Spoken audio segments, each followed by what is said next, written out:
Hey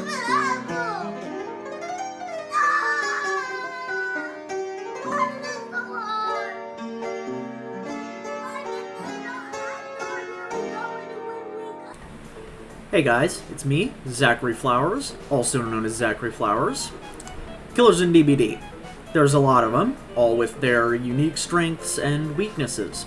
So the age-old question is, how do I make the perfect build for a killer? Well, that's exactly what I'm going to teach you today. My qualifications for bestowing this knowledge upon you? I have 96,000 hours on this game between my PS and PC accounts, Devotion 21, and I'm a professional glazer of Artsdarva and hence 333.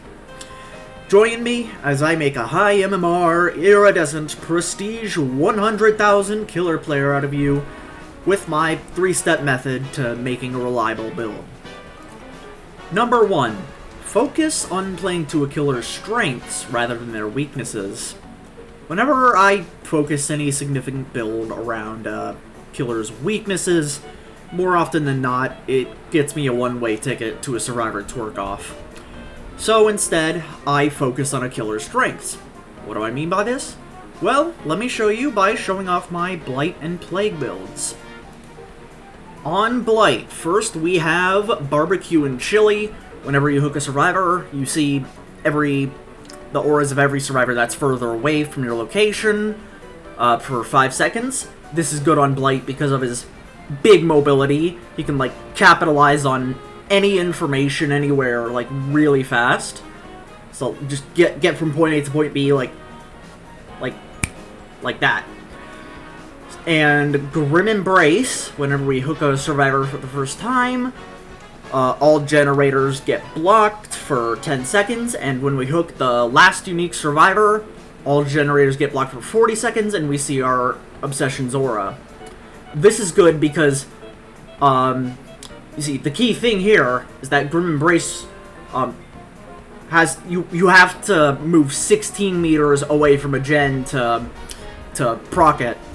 And this is really good on Blight because, you know, he moves fast. Like, go figure, so we can activate it way sooner and just annoy survivors more. Like, if a survivor has a Gen 99, they can't do it because you've activated Grim Embrace so damn fast. Next we have Hex Plaything.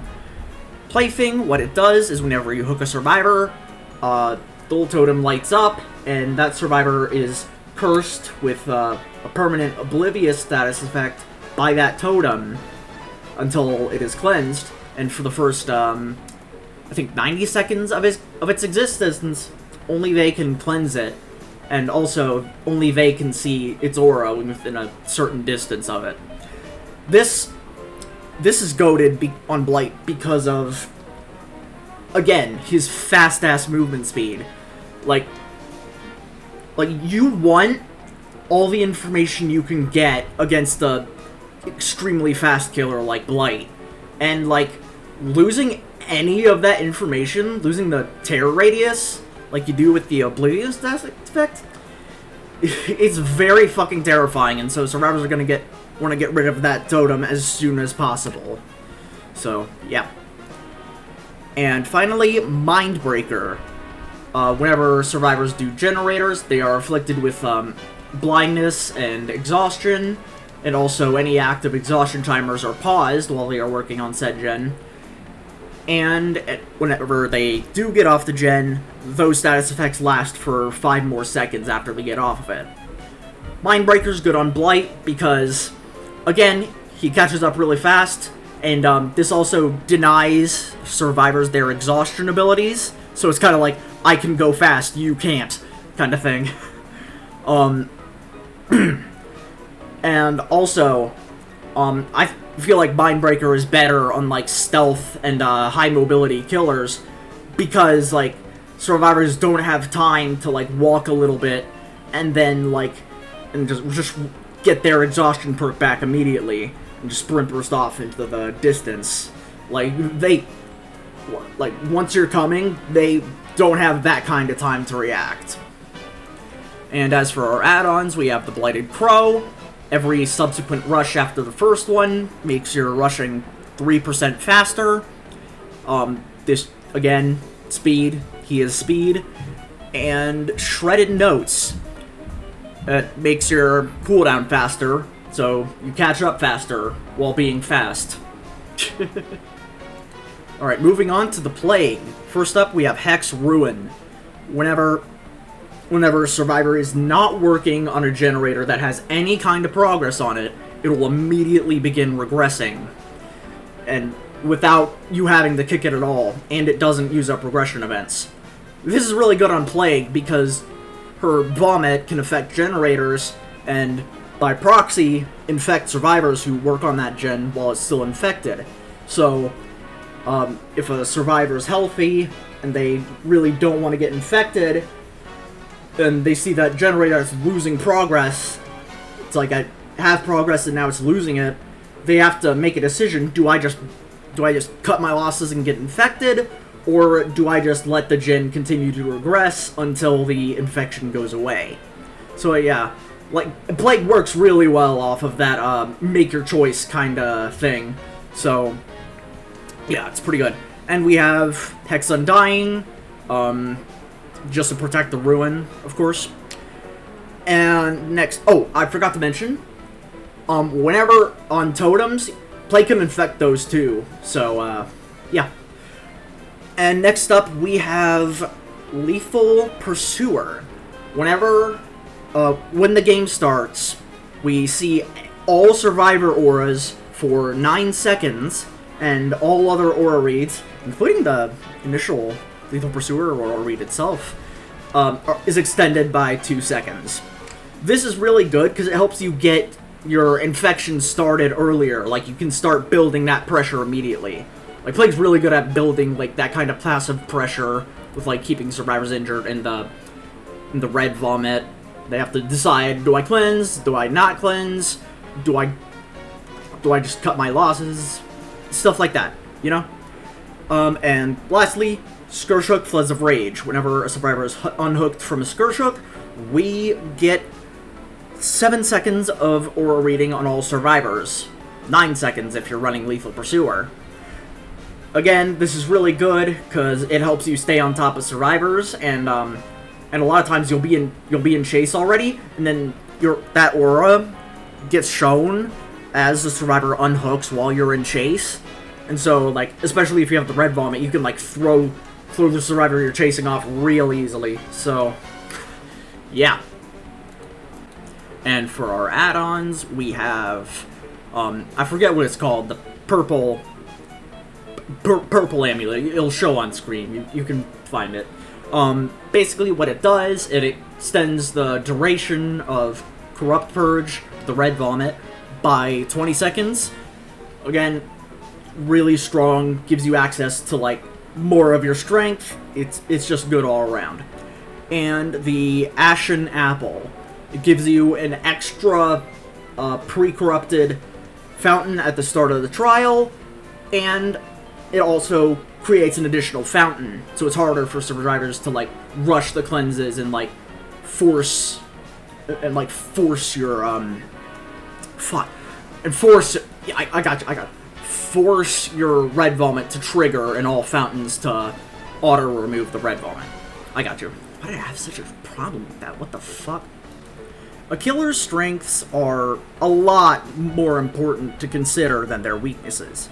Now, this rule isn't universal. Obviously, you're still going to want to run 8 gen-stopping perks on dogshit killers like Trapper and Nightmare, and run certain add-ons on a killer that feels bad to play without them, like Xenomorph or Nemesis.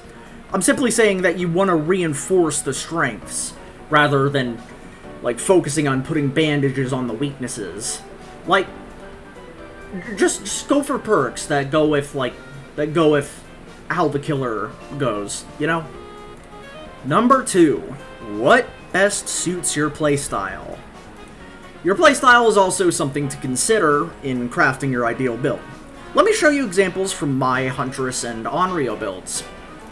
Alright, so this is my Huntress build. First up, we have Darkness Revealed. Whenever you search a locker, all survivors within 8 meters of all other lockers on the map will get their aura revealed for 5 seconds. Fun fact, this is actually about to be buffed to 8 seconds in the next patch. Yeah, in the next patch. Fuck me, dude. Aura perks are always a good choice on Huntress. Like, you can never go wrong with, like, most aura perks. And Darkness Revealed, no obsession. No obsession. No exception.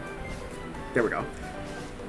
Darkness Revealed, it's just a pretty solid perk that's about to get a buff, so yeah. And next up we have Grim Embrace. Whenever we hook, I already explained this with Blight. Go look at that after this. I consider this a secondary slowdown on Huntress because she is slower movement speed. But the thing is, I like to play very aggressively as killer. So this pretty much suits me well, because like as you approach a survivor away from the hook, the gens get blocked, and like after you see their aura with Darkness Revealed, you go to them, gens blocked, boom, bang, babbling, pow, down, and hook. You know? And next up we have Lethal Pursuer. I already explained what that does on the Plague. Lethal Pursuer, again, aura perk on Huntress. I like to play aggressively on Huntress. So this just helps me, like, get right on top of a survivor as the game starts. Just so I can get that pressure early on and just like, be in their face and aggressive like that. And lastly, we have Scourge Hook Pain Resonance. Whenever we hook a survivor on a Scourge Hook for their first time, a generator explodes, loses 20% of its progress, and regresses. Pretty much, I mean, yeah, this is just a good perk all around. And, I mean, I never really like slowing down to kick generators, so this perk, pretty nice for me. Because suits my aggressive playstyle. You get the gist of it by now. And for my add-ons, we have Flower Babushka, Wind Up Hatchets 10% faster. Basically, this just allows me to just wind up, throw my hatchets, hit survivors at loops that I otherwise wouldn't have been able to without this add-on. And it suits aggression because you can pull up your hatchet and throw it near instantly. And for the other add-on, we have Oakhaft. It decreases the hatchet throw cooldown by 20%. Yeah, I really love this add-on. It suits my aggressive playstyle again. Basically, you can just throw a hatchet, bam, hit a survivor, and then, like, rapidly catch up. Like, their post-hit speed boost a lot of times isn't even enough, and then bam, hit them with your M1. It's just like that. Alright, next up we have Onryo. First, we have Brutal Strength. Whenever you kick a generator, pallet, or breakable wall, it's 20% faster. Basically, I play Sadako with a hit-and-run style, which is like the optimal way to play her, but I still find it fun. It's like, I play it as like, get one thing of value, then leave. And I consider kicking pallets and breakable walls as things of value. So, yeah. Break it, then demanifest, get to another TV, chase another survivor, they throw a pallet, you break that pallet, demanifest, get to... You see? And then hit the survivor, go to... hit. You know what I'm saying. You know what I'm saying. Next up, we have Gearhead. Whenever we damage a survivor by any means, for... is it 30 or 45 seconds? Say 30. Say 30. For 30 seconds, any survivor that completes a good skill check on a generator, not a great one, just a good one, they'll have their aura revealed for 8 seconds. This is really good for Onryo's hit and run playstyle. It lets you know what gen you need to go to next after you get a thing of value. yeah, it just gives you crucial information whenever you need it. Obviously, it's not gonna proc all the time because like great skill checks are a thing, but still, pretty good. Next up is Overcharge.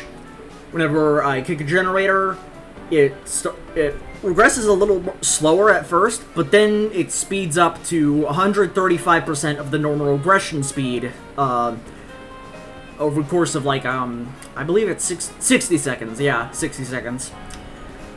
And it also creates a difficult skill check that a survivor will have to complete in order to stop the generator from regressing.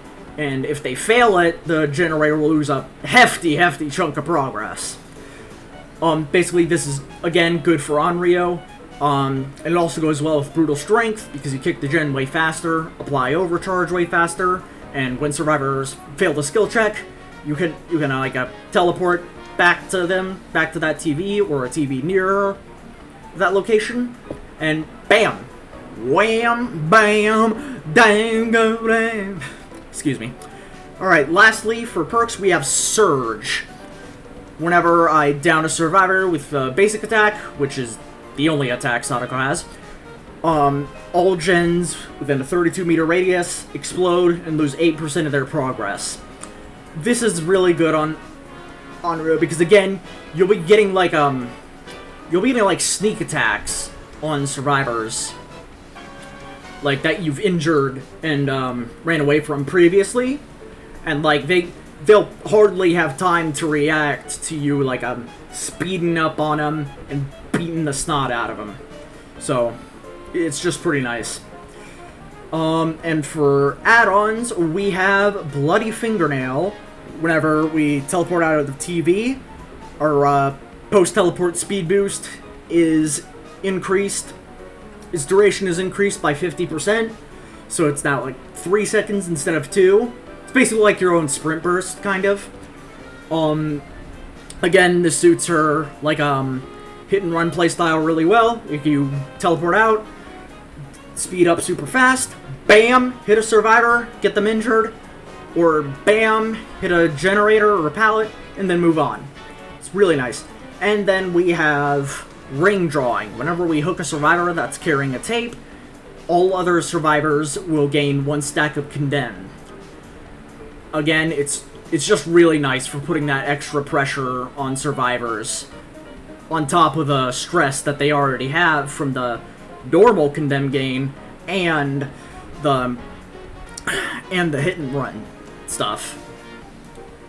Now, keep in mind, you do also have to consider what playstyle is the best for that killer in addition to your own playstyle, but it's mainly your own playstyle that should steer your build crafting. Number 3, strike a nice balance.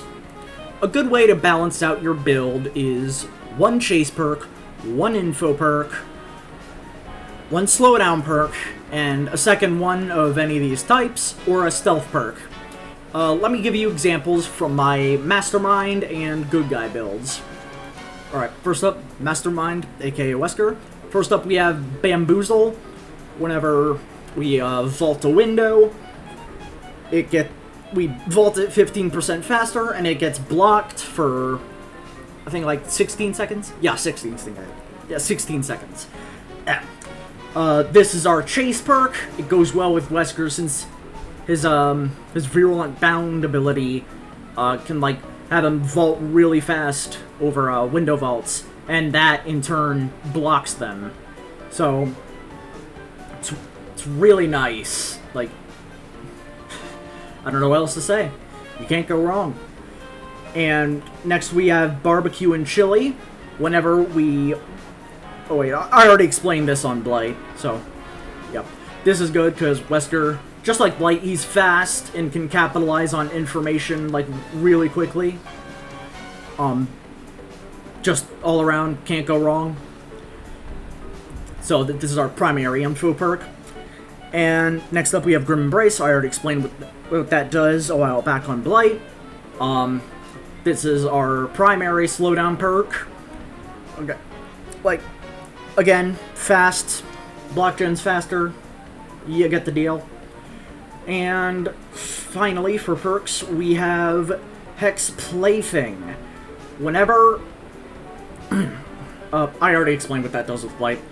This is our stealth/secondary slowdown perk, because survivors are going to be distracted while trying to get rid of their obliviousness status effect, especially since you're a really fast, high mobility killer. So, yeah. And that also compounds an extra objective on top of them having to, like, deal with infections and whatnot.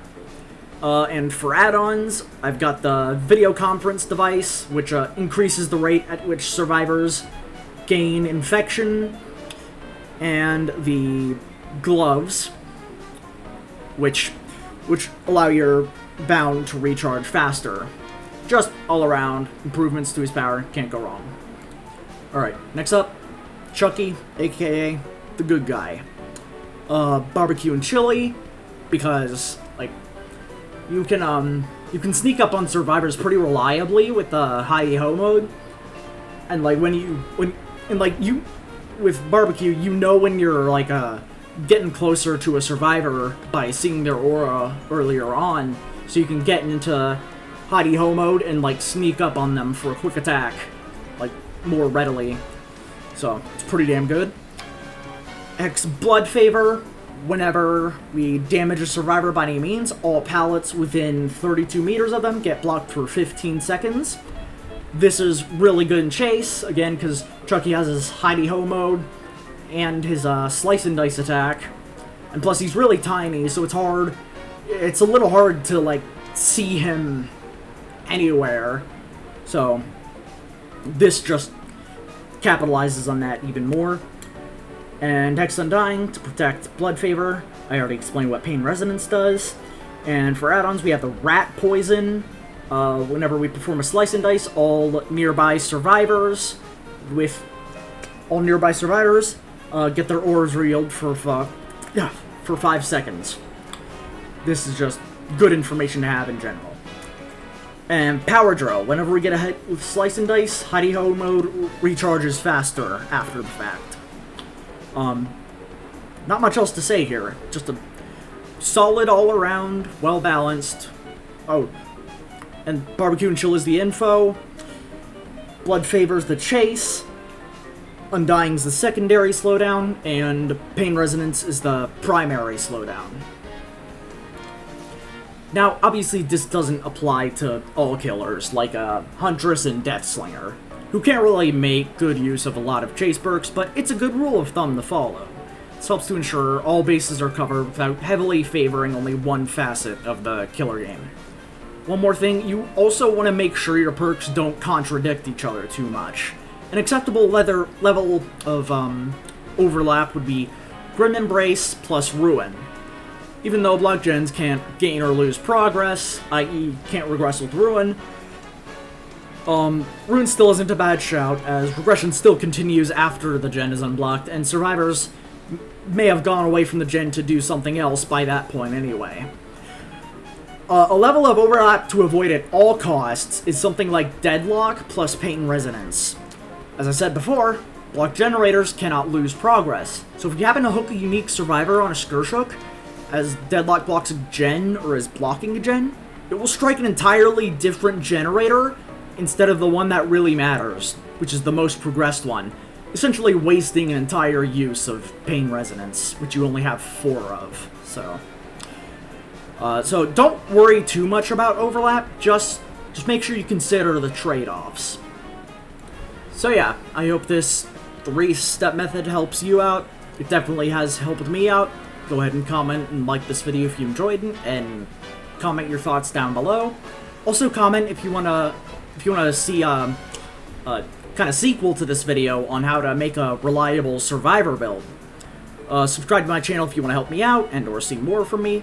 Follow my socials, especially my Twitter and Instagram, as those are the ones I'm the most relatively active on. If something were to happen to me, that's probably the only way you'd know. All that being said, I have been Zachary Flowers, and in conclusion, I do not have a flower babushka addiction, and I can quit whenever I want. Don't like this video. Did you Did you just like it? You better not comment. You don't listen very well, do you? Did you just share it?